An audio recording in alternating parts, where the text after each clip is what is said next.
Hello everyone. आज हम समझेंगे मैथ का एक छोटा सा टर्म है जिसे कहते हैं गुणनखंड। तो गुणनखंडों से संबंधित हमारे पेपर में जो क्वेश्चन बनते हैं जिनमें अक्सर कन्फ्यूजन रहता है, तो आज उस कन्फ्यूजन को क्लियर करते हैं। गुणनखंडों से हमारे 3 प्रकार के प्रश्न बनते हैं, जिसमें एक होगा कुल गुणनखंडों की संख्या ज्ञात करना, दूसरा होगा कुल गुणनखंडों का योगफल ज्ञात करना, तीसरा होगा अभाज्य गुणनखंडों की संख्या ज्ञात करना। तो एक एक करके हम तीनों टर्म्स को अच्छे से समझेंगे। पहले हम समझते हैं कुल गुणनखंडों की संख्या ज्ञात करना। इसमें भी हमारे 3 प्रकार के सवाल बनेंगे। एक पूछा जाएगा टोटल गुणनखंडों की संख्या, दूसरा पूछा जाएगा सम गुणनखंडों की संख्या कितनी होगी, तीसरा पूछा जाएगा विषम गुणनखंडों की संख्या ज्ञात करें। तो इस तरीके से ये 3 प्रकार के सवाल बनते हैं। चलिए एक एक करके देखते हैं।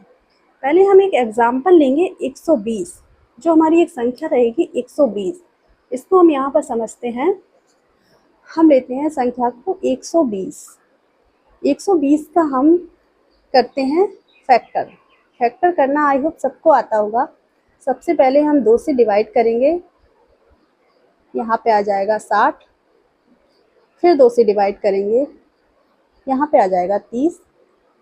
फिर 2 से डिवाइड करेंगे, यहाँ पे आ जाएगा 15। फिर 2 से डिवाइड करेंगे, 2 से नहीं होगा डिवाइड, उसके बाद हम 3 से डिवाइड करेंगे 5। उसके बाद हम 5 से डिवाइड करेंगे। अब हमने यहाँ पर देखा कि ये हमारे कुछ फैक्टर बने।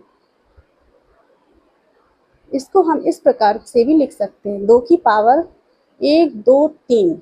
3 बार पावर है तो इससे हम लिखेंगे 2 की पावर 3 मल्टीप्लाई 3 की पावर 1, क्योंकि 3 एक बार है, गुणा 5 की पावर 1, क्योंकि 5 भी एक बार है।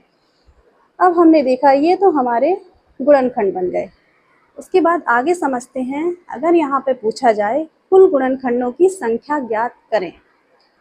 अगर टोटल गुणनखंड पूछा जाए तब हम कैसे सॉल्व करेंगे टोटल के लिए।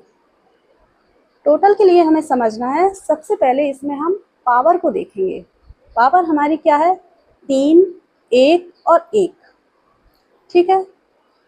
टोटल के लिए हम पहला जो बेस है उसकी पावर लेते हैं, उसकी पावर है 3। 3 में हम 1 को जोड़ देंगे, गुणा लगाएंगे। अब देखते हैं 3 की पावर भी 1 है, 1 में भी फिर हम 1 को जोड़ देंगे, गुणा